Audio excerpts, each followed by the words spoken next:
광고 전하는 말씀 하나 드리고 가겠습니다. 전하는 말씀이 아니라 함께 기도 제목을 나누고 싶은데요. 이번 제가 한국에서 2주간 설교 안 올리는 그 자체 안식주 2주를 가졌는데 그 주간 이제 뭐 그냥 보내면 안 되잖아요. 기도도 해보고 했는데 그동안에 저의 설교를 이제 돌아봤어요. 제 설교가 보통 한 30분, 길면 한 35분 되는 것도 종종 있었는데 몇 개를 다시 들어봤거든요. 35분 동안 뭐 할 얘기가 이렇게 많았나 해서 들어보니까 이렇게 뭐 회개도 되고 왔을 때 굳이 안 해도 되는 그 지식 자랑의 말도 했었고, 그러면서 우리 예배를 앞으로 어떤 방향으로 가면 좋을까, 예배의 변화와 또 발전이 필요하다고 생각했습니다. 이제 함께 예배드린 지 제가 거의 3년 다 돼가거든요. 어떤 방향이면 좋을까 했을 때 예배 뭐 형식을 막 바꾸는 것보다는 제가 좀 더 말씀을 더욱더 알곡으로 준비를 해서 하고, 또 그 시간에 또 찬양이 좀 더 풍성했으면 좋겠다. 어떤 방향으로 갈지는 우리가 또 식사하면서도 얘기 나누고, 의견 있으시면 또 개인적으로 주시기도 하면서 맞춰갈 건데요. 그래서 제 생각에는 또 갑자기 바꾸는 것도 안 좋기 때문에 10월까지는요 우리 좀 전에 예배 형식대로 잘 가고, 11월부터는 조금 우리 더 새로운 모습으로, 첫 번째는 좀 찬양이 더 풍성한 모습으로 될 것 같고요. 두 번째는 오늘 이렇게 앉으신 것처럼 한 달에 한 번 정도는 성경대학 뭐 이런 타이틀 거창하게 달아서요. 왜냐면은 예를 들어서 전하고 싶은 것도 있거든요. 예를 들어서 가끔 가다가 제가 했던 역사 이야기라든지 기독교 역사 이야기, 아니면 성경 이야기, 아니면 교리 이야기, 이 세 가지가 테마인데요. 제가 할 수 있는 이 테마를 하기에는 사실 설교 20분으로 할 수는 없어요. 사실 그거는. 그래서 한 달에 한 번 정도는 우리가 성경대학 이런 타이틀로 이렇게 모여 앉아서 예배를 드리는 형식을 할 것 같아요. 3주는 좀 찬양이 종전보다는 풍성한 예배, 한 주는 이렇게 성경 공부 모임 이런 식으로 11월 정도부터 이렇게 진행하면 어떨까 생각하고 있으니까요. 여기에 대해서 우리가 두 달도 안 남았어요. 그러니까 이것을 위해서 우리가 함께 예배를 꾸려나가는 거 아니겠습니까? 기도해 주시고 또 의견 있으면은 또 밥 먹으면서 나눠도 좋을 것 같습니다. 그렇게 해서 9월, 10월의 기도 제목은 우리 앞으로 우리 더 알차고 더 영감 넘치는 예배를 위해서 함께 기도해 주셨으면 좋겠습니다. 오늘은 다시복음 앞에 세 번째 이야기입니다. 죄송하지만 여기 앞에 나눠주시겠어요?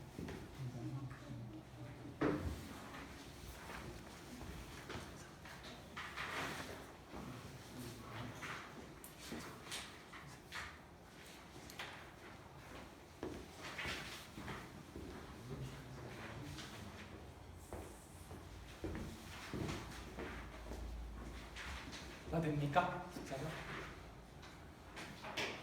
남습니까? 네. 남으면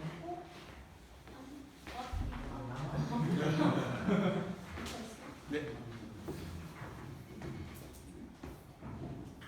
다시 복음 앞에라는 주제로 우리가 계속 말씀 나누고 있습니다. 첫 번째 시간에는 복음 전면에 누가 보이죠? 예수님 십자가 딱 보인다면 그 뒤편에 우리가 기억해야 할 분이 있다고 그랬죠. 우리 성부 하나님의, 어쩌면 십자가 고통보다 더 아팠을 그 아들을 보내는 그 고통 우리가 나누었고요. 그 아픈 마음. 둘째 시간에는 복음이 참 따뜻한 사랑인 줄만 알았는데 사실 한 청년의 냉혹하고도 참혹한 희생이 있었다는 것 살펴보았습니다. 형식으로 따지자면 복음 그 자체에 대해 더 깊이 알아보는 거예요. 자, 그러면 우리 필기를 하면서 첫 번째 시간은 아버지의 아픈 마음이고, 두 번째는 희생이 들어가면 되겠죠.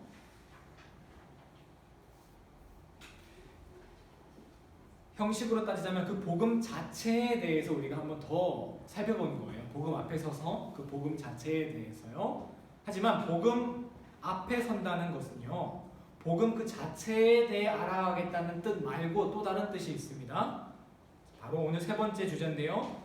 복음을 믿는 사람답게 살아가기. 복음을 내가 믿는 사람답게 살아가겠다라는 다짐이 되기도 합니다. 내가 복음 앞에 선다라는 뜻은.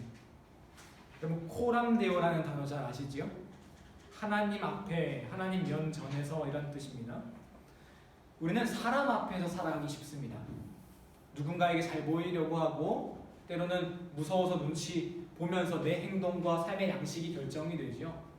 하지만 코람데오라는 것은 이렇게 사람을 의식하는 삶을 버리고 항상 하나님의 권위, 하나님을 의식하며 살아가는 것을 의미합니다. 그래서 종교개혁자들이 모든 권위를 가지며 마음대로 하던 그 교황청에게 하나님의 권위를 인정하라 라는 의미로 코람데오를 사용했거든요.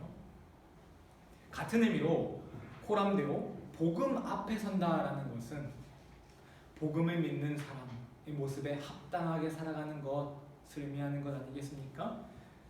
로마서 5장의 주제가 바로 오늘 주제와 같습니다. 복음에 합당하게 살아가는 삶입니다. 성경 보시면은 그 단락마다 주제가 달려 있잖아요.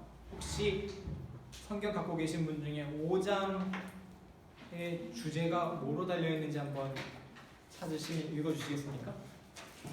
의롭다 하심을 받은 사람의 삶. 의롭다 하심을 받은 사람의 삶. 우리 첸이 형제가 대답하시면 너무 짜고 친 것 같잖아요. 눈치가 없으셔가지고. 눈치가 없으시는데. 아닙니다. 너무 심각해 하시는 것 같아가지고 좀 농담하고. 사도 바울은 오늘은 이제 로마서 공부라고 생각하시면 될 것 같아요. 사도 바울은요 로마서 1장부터 4장까지 복음 그 자체에 대해 설명합니다. 그러면 저번 주에 로마서가 어떤 편지라고 그랬죠? 한 번도 가보지 못했던 교회에 그 복음을 체계적으로 먼저 제시해놓고 바울이 선교하러 갈 계획을 세웠다 했잖아요. 그러니 1장부터 4장까지 복음이 무엇인지 그 자체에 대해서 설명합니다. 죄송합니다. 네, 그래서요 로마서 4장 25절 누가 한번 읽어주시겠어요? 천지 형제가 읽어주시면 감사하겠습니다. 예수는 우리가 범죄한 것 때문에 내줌이 되고 또한 우리를 의롭다 하시기 위하여 살아나셨느니라. 자, 어디 빠지거나 더한 것 없는 복음 정말 명확한 그 자체를 설명하고 있죠. 왜냐면 1장부터 4장까지 복음을 설명하고 이 4장 마지막에 이렇습니다 완전 요약을 딱 하는 거예요. 요약 정리를 한 거예요. 이게 복음이다. 이렇게 복음을 1장에서 4장까지 우리 앞에 제시를 한 겁니다. 우리는 그 바울이 제시한 복음 앞에 딱 서 있는 거죠. 그러면 그 다음에 어떻게 하냐? 5장의 주제가 뭐라고요? 복음에 합당하게 살아가는 삶, 의로움 받은 사람이 살아가는 삶인 것이지요. 그래서 바울은 5장부터 7장까지요. 아까 우리가 말했던 주제, 복음 받은 사람답게 살아가는 그 다짐. 어떻게 하면 복음을 받은 사람이 합당하게 살아갈 것인가에 대해서 다룹니다. 이렇게 로마서의 구조와 맥락을 통해서 드러나죠. 복음 앞에 선다는 것은 복음 그 자체를 다시 더 깊이 알아가는 것도 있지만 동시에 복음을 믿는 사람의 합당한 모습으로 살아가는 것이다. 그것이 바로 우리가 복음 앞에 서자라는 말의 뜻입니다.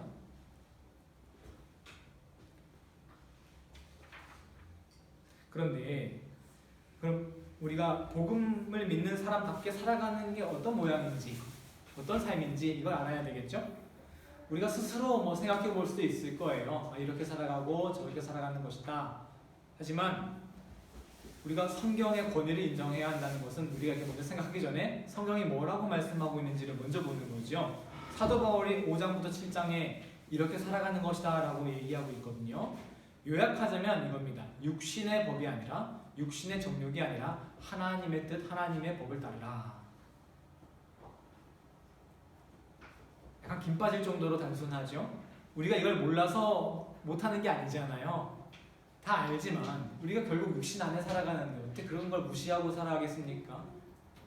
다 참고 살아가지 못합니다. 너무 어렵습니다. 사도 바울은 이렇게 연약한 우리의 마음을 무시하지 않습니다.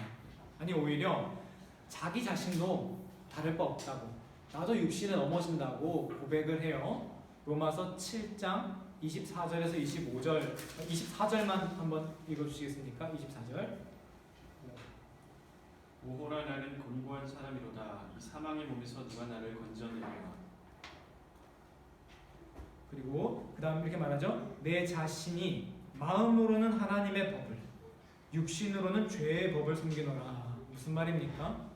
내가 마음으로는 하고 싶어, 하나님의 법을 따르고 싶어. 그런데 몸이 안 따라줘. 자꾸 죄를 짓게 돼. 이 말 아니겠습니까? 참 절망적인 상황인 것이죠. 하나님께서 우리를 구원하시려고 복음을 주셨어요. 이제 우리는 그 복음대로 하나님의 뜻을 따라 살면 돼요. 그럼 구원받아요. 그런데 육신이 연약해서 그 주신 복음도 쫓아 못 받는다고요. 구원해 주셨는데 우리의 힘이 아니라 하나님의 힘으로 구원해 주셨는데 육신의 힘이 너무 연약하니까 그거 받지도 못하는 상황인 거죠. 얼마나 절망적인 겁니까? 그러면 사도 바울이 안 된다고 했으니 우리는 복음에 따라 살아가는 삶을 포기해야 하는 것일까요? 그렇지 않습니다. 사도 바울이 오호라 나는 공고한 자로다 이 말이 되게 절망적으로 말한 것이 아닙니다. 왜냐면 어떻게 할 수 있냐? 24절에 공고한 사람이구나 말한 후에 25절을 보세요. 25절에 이런 말씀이 있습니다. 우리 주 예수 그리스도로 말미암아 하나님께 감사하리로다. 앞뒤가 안 맞는 말 같아요. 근데 무슨 말이냐면 내가 곤고한 사람이어서 오히려 감사합니다. 왜일까요? 절망이 아니라 오히려 감사하고 있어요. 왜냐? 8장 1절 한번 읽어주시겠습니까? 그러므로 이제 그리스도 예수 안에 있는 자에게는 결코 정죄함이 없나니. 아니 육신으로 자꾸 넘어져 죄를 짓는데 왜 정죄함이 없다는 것일까요? 우리가 어떻게 복음 앞에 제대로 설 수 있다는 것일까요? 2절에 그 이유가 나옵니다. 2절 읽어주시겠습니까? 이는 그리스도 예수 안에 있는 생명의 성령의 법이 죄와 사망의 법에서 너를 해방하였습니다. 성령의 법이 있다는 거예요. 복음에는 예수님의 사랑과 구원도 있는데 그것만 있는 게 아니라 뭐도 있다고요? 성령의 법도 있대요. 성령의 법이란 무엇입니까? 성령님은 우리를 인도하는 분이시죠. 생명의 성령의 법이란 무엇이냐?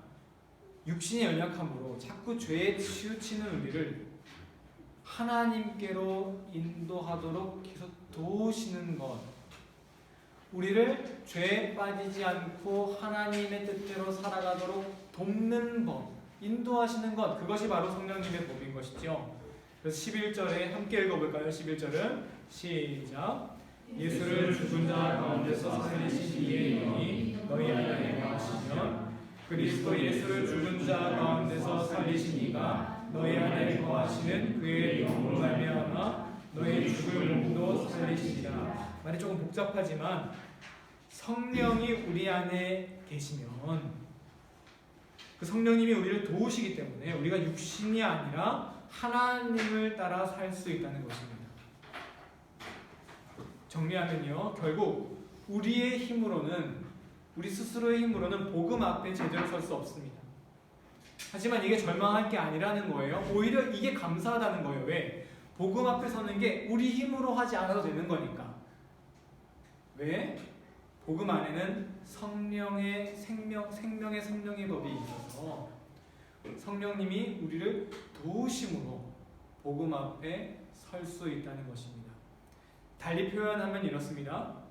오늘 우리 이창현 집사님께서 서두에서 말씀해 주신 것처럼 우리가 찬양하고 예배 앞에 나아가는 거 우리가 힘을 내서 온 것 같지만 결국 이게 우리의 힘으로 하는 게 아니라 하나님이 다 우리에게 힘 주셔서 우리를 인도해 주셔서 우리가 이 자리에 나와 있는 거다라고 하신 것처럼 우리가 복음을 받는 것조차, 복음 앞에 서는 것조차 우리의 힘으로 하는 것 아니라 하나님께서 우리를 도우셔서 우리가 복음 앞에 설 수 있다는 것이지요.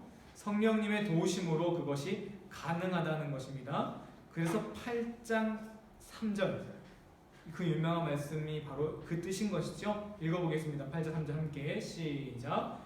율법이 육신으로 말미암아 언약하여 할 수 없는 것을 하나님은 하시나니. 어떤 사람들이 이렇게 말해요. 굳이 교회를 왜 나가야 돼? 하나님 믿으면 되지. 교회 열심히 나가서 뭐 봉사하면 100번 하면 뭐해? 착하게 살고 하나님 뜻대로 살아야지. 교회 나갈 필요 없어 라고 말합니다. 하지만 이런 사람들은요, 이런 말을 하는 사람들은 진지하게 복음 앞에 서보려고 한 적이 없기 때문에 이런 말을 하는 겁니다. 여러분, 진지하게 복음 앞에 서려고 하셨던 분들은 아시겠죠? 얼마나 그것이 어려운지. 그냥 복음 받아들이고 아멘하고 신이 존재하구나, 예수가 존재하구나, 그거 믿는 거 쉽죠. 그거 누가 못하겠어요. 하지만 진지하게 복음 앞에 서는 것, 뭐라고 했죠? 복음을 믿는 사람의 합당한 모습으로 살아가는 것, 그것이 얼마나 어려운지 알고 있고 바울도 그걸 증언하고 있지 않습니까? 우리는 하나님 없이는 그 복음 앞에 제대로 설 수도 없는 연약한 존재라는 것, 그것을 복음 앞에 진지하게 서려고 했던 사람이라면 느낄 수 있다는 것이죠. 그래서 우리는 교회에 나와 공동체를 이루고 그 안에서 은혜를 누려야 하는 것입니다. 신앙생활을 함께함으로 성령님을 내 안에 계속 모셔두어야 하는 것입니다. 왜? 우리는 성령님의 인도하심으로만 복음 앞에 설 수 있기 때문에, 복음에 합당한 사람으로 살아갈 수 있기 때문인 것이죠. 내 안에 성령님께서 더 많은 영역에서 일하시도록 내 영혼을 가꾸어 나가는 여러분 되시기를 간절히 축원합니다. 복음 앞에 서는 것은 내 힘으로 하는 것이 아니라 성령님의 도우심으로 하는 것입니다. 그래서 로마서 8장 16절을 우리 예람이가 한번 읽어주시겠어요?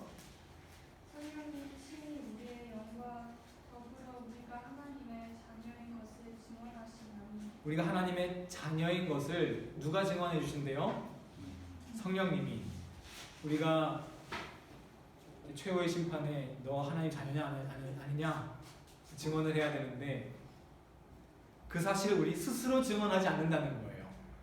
우리가 스스로 증언하려면 어떻게 해야 됩니까? 하나님 저 이렇게 살았고요, 저렇게 살았고요, 정말 복음에 합당하게 살았어요 하면 증언을 해야 되는데, 그 말 누가 믿겠어요? 아무도 안 믿어주지요. 그런데 성령님께서 대신 증언해 주신다고요. 아니, 이 사람 복음 앞에 합당하게 선 하나님의 자녀 맞습니다. 윤철이는요, 우리 예람이는요, 우리 미나는요 하나님의 자녀 맞습니다 하고 성령님께서 우리에게 대신 증언해 주신대요. 여러분, 어떤 의로운 선생님이 있다고 생각해 보십시오. 그 선생님이 아무리 문제하고 말썽을 일으키는 사람 포기하겠습니까? 포기 안 하죠. 계속 의로운 길로 이끌려고 노력을 할 거란 말이죠. 그런데 어느 날 이 말썽쟁이가 큰 사고를 쳤어요. 파출소에 끌려갔습니다. 파출소에서 어른들이 너 이제 감옥 간다고 막 이렇게 막 뭐라고 할 거 아니에요? 근데 이 친구가 자기가 아무리 저 원래 이렇게까지는 안 하려고 했어요. 제가 쟤 때문에 저도 이렇게 같이 하는 거예요. 원래 이러려고 한 건 아닌데 제가 먼저 한 거 아니에요. 아무리 스스로 증언해봤자 그 말 누가 믿겠습니까? 낙인이 찍혀있는 아이인데요. 육신의 겉모습이 그래 보이는데요. 근데 이때 의로운 선생님이 이 파출소에 딱 등장하시는 거예요. 하셔가지고 제가 이 아이를 잘합니다. 이 아이가 일부러 자기 스스로 이럴 아이는 아닙니다. 제가 잘 지도하면 이 아이 다시는 안 그럴 겁니다. 하면 그 선생님의 증언 때문에 이 경찰들이 이 아이를 믿어주는 거 아니겠어요? 성령님의 인도하심이 바로 이렇습니다. 선생님이 달려와 우리 대신 증언해 주시는 것처럼 착하게 살고 의롭게 사는 것도 중요하지만 그보다 먼저 겸손하게 나와 우리가 성령님의 임재 안에 거하는 것, 그것이 더 중요한 까닭이 바로 여기에 있습니다. 다시 말씀드립니다. 맞습니다. 뭐 교회 나오는 것보다 하나님 뜻대로 사는 게 100번 옳지, 맞는 말이죠. 근데 그게 우리의 힘으로 가능하다는 거죠. 내 힘으로 먼저 의롭게 살고 노력하는 것 중요하죠. 중요하지만 그보다 먼저 우리가 함께 신앙생활하면서 성령님을 내 안에 모시고 성령님의 임재 안에 살아가는 우리가 되기를 간절히 소망합니다. 아멘. 복음에는 예수님의 사랑과 희생만 있는 것 아닙니다. 마지막으로 2절 보고 마치도록 하겠습니다. 2절입니다. 함께 읽어볼까요? 시작. 이는 그리스도 예수 안에 있는 생명의 성령의 법이 죄와 사망의 법에서 너를 해방하게 하였습니다. 복음 안에는 예수님의 사랑과 희생만이 아니라 또 뭐도 있다고요? 생명의 성령의 법이 있다. 복음 안에는 성령의 도우심도 포함되어 있다는 거예요. 이게 패키지예요. 그래서 내가 복음을 믿는다. 내가 하나님의 복음을 내가 받아들인다 했을 때 예수님의 그 구원을 믿습니다. 그 구원을 통해 구원받는 동시에 그 구원받은 사람에 합당하게 살아가는 도우심도 받게 되는 거예요. 동시에 이걸 받는 거예요. 그러니 언제나 내 안에 성령님을 모셔야 한다는 사실 기억하시고 성령님이 내 삶 모든 영역에서 더 활동적으로 더 강권적으로 일하시도록 성령님께 우리를 맡겨드리는 우리 막대부르 교인들 다 되시기를 축원합니다. 아멘. 그러면 어떻게 하면 성령님을 우리 안에 더 큰 영역으로 모실 수 있을까는 다음 주에 이야기 나누도록 하겠습니다. 기도하겠습니다. 사랑의 하나님, 우리 다시 복음 앞에 서는 마음, 하나님 앞에 항상 서는 마음으로 복음에 합당한 삶을 살아가기로 결심한 우리 막대부르 귀한 지체들 주님께서 축복하여 주옵소서. 성령님의 도우심을 인정하고 우리가 먼저 성령님의 임재와 성령님의 도우심을 의지하여 그 안에서 하나님의 은혜를 누림으로 하나님의 자녀로 인정받는 우리 되게 해 주옵소서. 우리 막대부르크 교회가 우리의 예배가 성령님을 풍성히 초대하고 모실 수 있는 내 안에 성령님을 계속 거하게 하실 수 있는 그런 예배, 그런 공동체 되게 하여 주옵소서. 감사드리며 예수님의 이름으로 기도드렸습니다. 아멘.